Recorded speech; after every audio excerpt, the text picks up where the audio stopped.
For 15 years, Maya lived in the shadows. She felt the weight of every cold stare, the sting of every whispered judgment, and the crushing silence of being invisible. She was a woman who had mastered the art of being overlooked. Today, as she stepped onto the plush carpet of the world's most exclusive private jet, nothing seemed different. The smell of expensive leather, the hum of the engines, and the arrogance of those who think money buys them the right to be cruel. But in the high-altitude silence of the first-class cabin, the sound of a single, sharp slap shattered the peace. The flight attendant didn't know it yet, but that strike didn't just hit a passenger. It hit the woman who signed her paycheck. She saw a nobody in a faded hoodie. She didn't see the woman who owned the very air they were flying through. And tucked inside Maya's pocket was a small, rusted key, a mystery that was about to dismantle a life of lies. The cabin of the Aurelian 7 didn't just smell like a plane. It smelled like success. It was a curated scent, sandalwood, Italian leather, and the sterile metallic tang of pressurized oxygen that only the 1% ever get to breathe. The lighting was a soft, honeyed amber, designed to make diamonds sparkle and skin look youthful. In seat 4A, there was a ghost. Maya sat perfectly still. To the casual observer, or to the elite travelers sipping vintage Krug in the surrounding pods, she was an eyesore. She wore a charcoal gray hoodie, the cuffs slightly frayed. Her jeans were dark and worn at the knees. Her sneakers were clean, but they were the kind of shoes you buy when you have to walk 10 miles a day, not the kind you wear when you're being chauffeured in a Rolls-Royce. She looked exhausted, but it wasn't the exhaustion of a late night. It was the exhaustion of a decade. In her lap sat a battered leather diary, its edges curled and stained with what looked like old engine oil.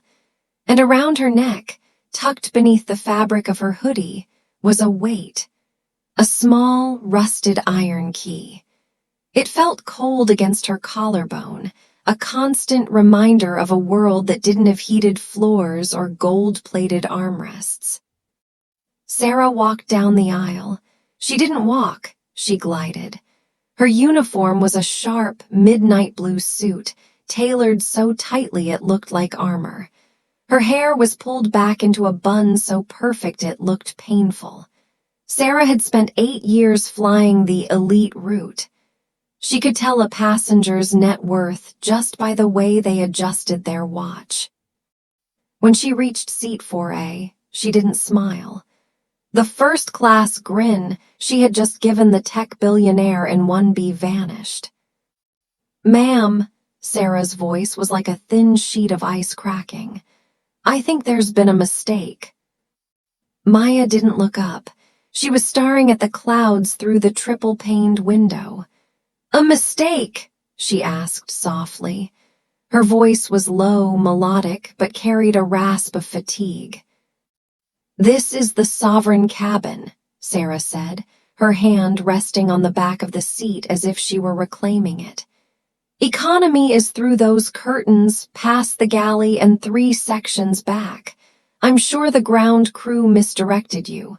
Please gather your belongings and follow me before the other guests become uncomfortable." The other guests. Sarah said it as if Maya were a virus in a clean room. Maya finally turned her head. Her eyes were dark, deep pools that seemed to hold a terrifying amount of information. She didn't look angry. She looked curious. "My ticket says 4A," Maya replied, her voice steady. Sarah let out a short, sharp breath, a puff of indignant air. "Look, honey, I don't know how you got that boarding pass. Maybe a system glitch. Maybe you found it, but look around you." Sarah gestured to the cabin, the hand-woven carpets, the $50,000 bulkhead art. You don't fit here, you're making the atmosphere heavy. If you go back now, I won't have to call the captain. Maya looked at Sarah's name tag. Sarah V. Lead Purser. The atmosphere is only heavy if you choose to carry it, Sarah, Maya said. She turned back to the window.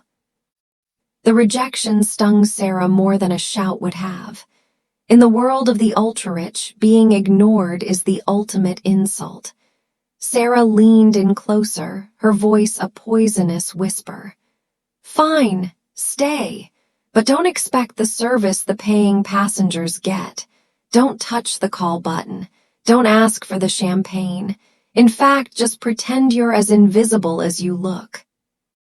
For the next 2 hours, the invisible passenger became a spectacle of silence. The man in 2C, a hedge fund manager named Julian, kept peering over his glasses at Maya. He was bothered. He had paid $18,000 for this seat to be surrounded by his kind. To him, Maya was a glitch in the matrix. He watched as Maya pulled the rusted key from her hoodie. She didn't look at it with greed. She looked at it with grief. What was that key?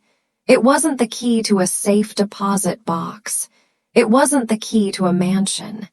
It was a common industrial key from the 1970s, the kind used to open a heavy corrugated metal door.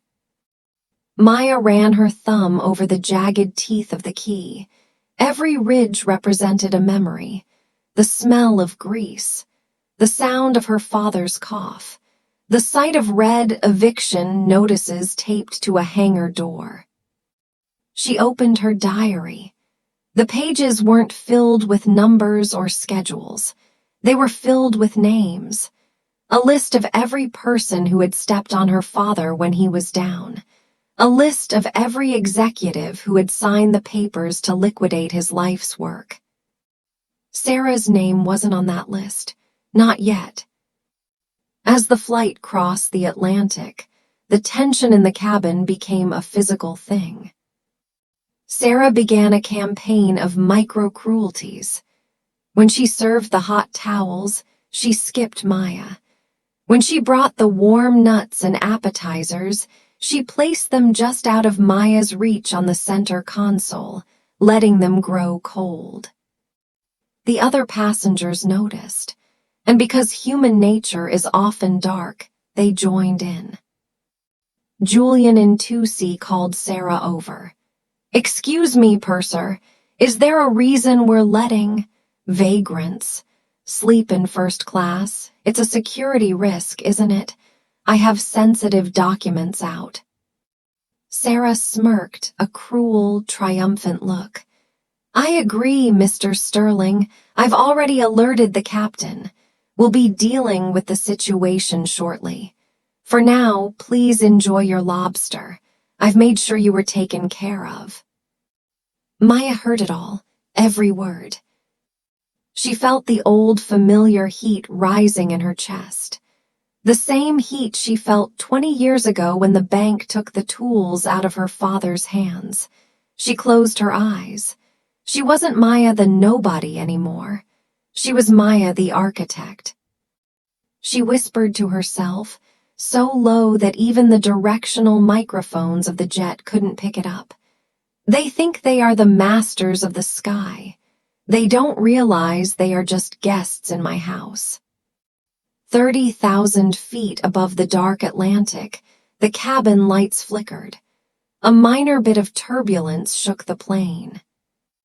Sarah, balancing a tray of crystal flutes, stumbled. A drop of champagne splashed onto Maya's old hoodie. Oh, look at that, Sarah sneered, making no move to apologize or clean it. I guess it doesn't matter. It's not like that sweatshirt is worth more than $5. If anything, the champagne improved the smell. Maya stood up. She didn't stand up quickly. She rose with a slow, predatory grace that made the air in the cabin suddenly feel very thin. She was taller than Sarah, much taller. "The sweatshirt," Maya said, her voice echoing through the silent cabin, "was the last thing my father wore before he died. He was a mechanic. He worked on engines so people like you could fly safely. He had more honor in his fingernail than you have in your entire career." Sarah laughed. It was a high, nervous sound. "Honor? Honey, you're in first class. Nobody cares about honor. They care about status. And you are nothing." That was the moment. The moment Sarah reached out, not to help, but to shove Maya back into her seat. To put the invisible woman back in her place. And when Maya didn't move, Sarah, consumed by the stress of the job and the arrogance of her position, raised her hand. Crack. The sound of the slap was louder than the jet engines. The cabin went silent. Julian dropped his fork. The other flight attendant gasped. Maya's head turned slowly back to face Sarah. There was a red mark blooming on her cheek, but there were no tears. Instead, there was a smile, a dark, terrifying smile. "Sarah," Maya whispered, "you just committed an assault on a flight. Do you know what the penalty for that is?" "I don't care," Sarah screamed, her professionalism finally shattering. "I'll say you attacked me. Who are they going to believe, me, or a girl who looks like she crawled out of a gutter?" Maya reached into her pocket. She didn't pull out a weapon. She pulled out a small, sleek black phone, a model no one in the cabin had seen before. She pressed a single button. "Captain," Maya said into the device, "this is Alpha One. Initiate Protocol 9 and tell the ground team in London. I want the legal department on the tarmac, all of them." Sarah's face went pale. Alpha One, the mystery wasn't just about the key anymore. The mystery was, who was the woman in the hoodie? To understand the woman sitting in seat 4A, you have to understand the man who raised her. 25 years ago, Maya didn't live in the clouds. She lived in the grease. Her father, Elias, was a man of few words and calloused hands. He owned Hangar 7, a small, independent maintenance shop at the edge of a regional airport. Elias didn't just fix planes, he whispered to them. He could hear a hairline fracture in a turbine blade just by the pitch of its hum. He was the kind of man who would stay up for 48 hours straight to ensure a single-engine Cessna was safe for a young flight student, charging only what the student could afford. "Maya," he would say, wiping his forehead with a rag that was more black than white, "an engine doesn't care how much money you have in the bank. It only cares if you treated it with respect. People are the same. Never trust a man who's afraid to get his hands dirty." He wore a charcoal gray hoodie, the very same one Maya wore on the jet, and he kept a small, rusted iron key on a chain around his neck. It was the key to the hangar's main power grid. To Elias, it represented the power to create, to build, and to keep the lights on for his daughter. Then came the storm. Not a storm of wind and rain, but a storm of paper and ink. A massive aviation conglomerate, Apex Sky Holdings, wanted to expand. Hangar 7 was in their way. They didn't offer to buy Elias out, they offered to bury him. They used zoning laws, predatory lawsuits, and safety inspections that were nothing more than legalized harassment. Maya was 12 years old, and she saw her hero break. She remembered a man in a $5,000 suit, much like the passengers in first class, walking into their grease-stained sanctuary. He didn't look at Elias, he looked through him. "Mr. Vance," the executive said, flicking a piece of lint off his sleeve.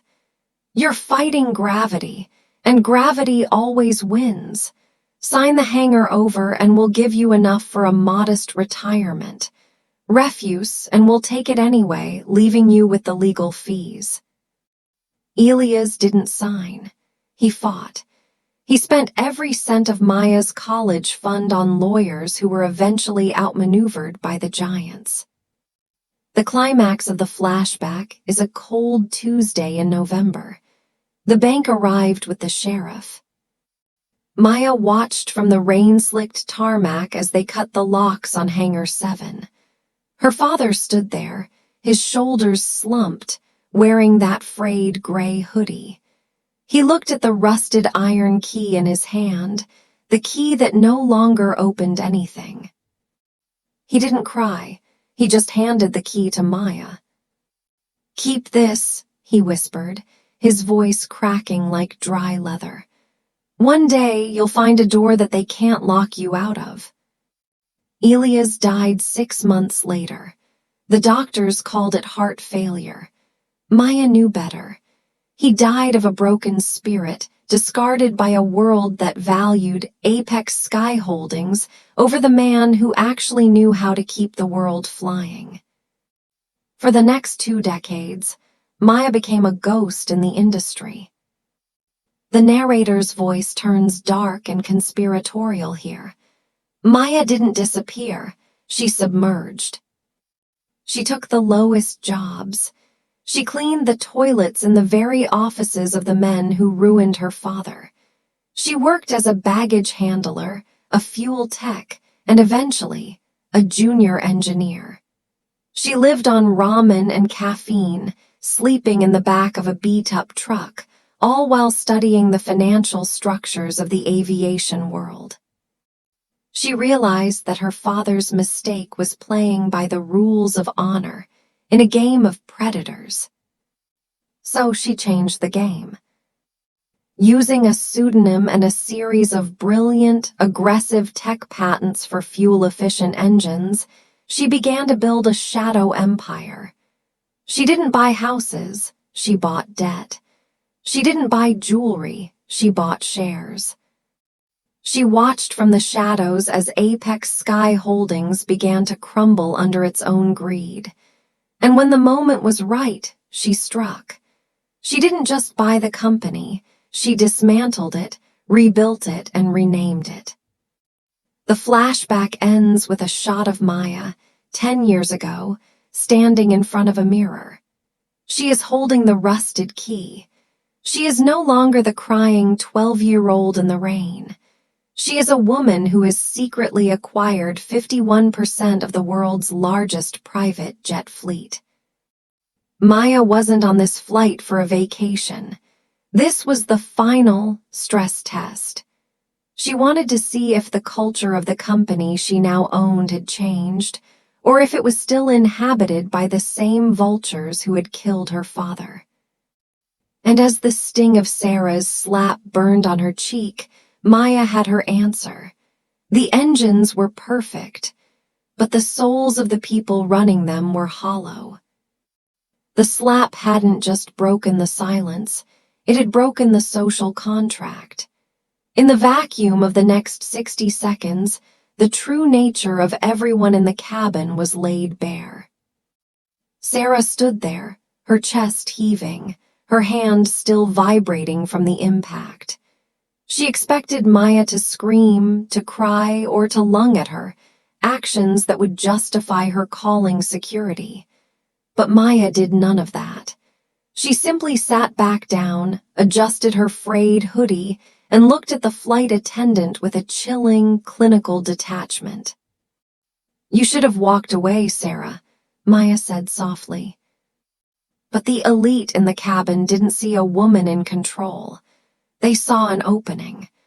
Julian, the hedge fund manager in 2C, leaned over the aisle, his face twisted in a sneer.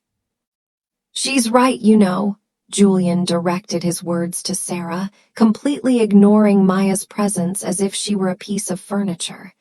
You should have slapped her harder. People like this. They don't understand words. They only understand boundaries. She's lucky she's not being restrained right now. My time is worth $5,000 an hour, and I've spent the last 3 listening to this. Person. Breathe. A woman in 3A, draped in a $10,000 Hermes shawl, chimed in. It's the smell, really. That old jacket. It's offensive. Sarah, dear, don't be upset. We'll all testify that she was being aggressive. We'll make sure she never sets foot on a plane again. For the next 10 minutes, the cabin became a courtroom where the defendant wasn't allowed to speak. Sarah, emboldened by the support of the wealthy passengers, regained her status. She began to mockingly sanitize the area around Maya. She took a spray bottle of expensive lavender scent and sprayed it into the air around Maya's head, laughing with Julian. There, Sarah smirked. Maybe that will cover the scent of the trailer park. Maya didn't flinch. She picked up her father's battered leather diary and began to write. Her pen moved with a calm, steady rhythm. She wasn't writing a diary entry. She was writing termination agreements. She looked at the rusted key on her necklace. She remembered the day the bank men laughed at her father. They had used the same tone Julian was using now. The tone of people who believe that their bank balance is a shield against their own inhumanity. Up in the cockpit, the atmosphere was very different. The captain, a veteran pilot named Miller, looked at his console. A small, encrypted light was flashing, a light he had never seen in 20 years of flying. It was the owner's override. He picked up the internal line. He had heard the commotion in the back through the cabin monitors, but he had stayed out of it, assuming his lead purser was handling a difficult passenger. But then, the message on his screen changed everything. Attention, passenger in 4A is Alpha 1. Full access granted. Comply or face immediate dismissal. Miller's blood turned to ice. He knew who Alpha 1 was. Everyone in the corporate office whispered about her. The Iron Ghost, who had bought the company in a hostile takeover and fired the entire board of directors in a single afternoon. He looked at his co-pilot. We're landing in 15 minutes. Tell the ground crew to skip the gate. We're taxiing to the private hangar. My hangar. As the jet began its steep descent into Seattle, the wealthy pack was in high spirits. They were already planning how they would watch Maya be handcuffed on the tarmac. Sarah walked over to Maya one last time. She leaned down, her face inches from Maya's. We're landing soon, Sarah whispered, and I've already messaged the ground police. They're waiting for you. I'm going to make sure they use the heavy cuffs. I want to see you struggle. Maya finally looked her in the eye. For the first time, she let the ghost out. Her eyes weren't tired anymore. They were sharp, cold, and infinite. Sarah, Maya said, do you know why my father's key is rusted? Sarah blinked, confused. Who cares about your trashy father? It's rusted because it sat in the rain for 10 years while I worked in the mud to buy the company that took it from him, Maya replied. It's rusted because it's a reminder that beauty is temporary, but iron is forever. You like luxury, Sarah. You like the fine things. But you forgot one thing. You don't own the plane. You're just the help. And today, the owner is home. The wheels hit the tarmac with a violent thud. The reverse thrusters roared, a sound like a dragon waking up. But as the plane slowed down, Julian noticed something strange out the window. Wait, Julian muttered, squinting. Why aren't we going to the terminal? Why are there so many black cars? Sarah looked out. Her heart skipped a beat. There were no police cars. There were 10 black Mercedes Maybachs. There was a red carpet being rolled out toward the hangar, the very hangar that had once belonged to Elias Vance. And standing at the front of the line was the CEO of the entire airline, sweating profusely, holding a bouquet of lilies and a legal folder. Maya stood up and zipped her charcoal gray hoodie. She didn't look at Sarah. She didn't look at Julian. She just gripped her father's diary and the rusted key. The flight is over, Maya said, but your nightmare is just beginning. The door of the Aurelian 7 hissed open. The cold, crisp air of the Seattle morning rushed in, smelling of pine and jet fuel. Sarah, still clinging to her shattered ego, pushed past Maya. Stay where you are, she barked. I'm going out first to speak to the authorities. Don't even try to run. Sarah stepped onto the mobile stairs, putting on her professional victim face. She looked down at the crowd. There was Mr. Sterling, the CEO of the airline. Beside him were 6 men in dark charcoal suits, the company's top legal counsel. Mr. Sterling, Sarah called out, her voice trembling with fake emotion. Thank God you're here. We had a security breach. This woman in 4A, she was aggressive. She threatened the passengers. I had to use force to. Mr. Sterling didn't even look up at her. He pushed past the gate agents, his face pale, his eyes fixed on the door behind her. Move, Sterling said, his voice a jagged edge. But sir, I said move, Sterling roared. He physically brushed Sarah aside, nearly sending her over the railing. Then Maya stepped out. She didn't look like a billionaire. She still wore the frayed hoodie. Her cheek was still red from the slap. But as she stepped onto the platform, the entire line of executives bowed. Not a polite nod, a deep, synchronized bow of absolute submission. Maya walked down the stairs slowly. Every step she took was a hammer blow to Sarah's soul. When she reached the bottom, Sterling handed her the lilies. Madam Chairwoman, please. Words cannot express our deepest apologies. We had no idea you were conducting a blind audit of this route. Maya ignored the flowers. She looked at the legal folder in his other hand. The termination papers for the flight crew and the passengers in seats 1B through 3C, are they ready? Yes, madam, Sterling whispered.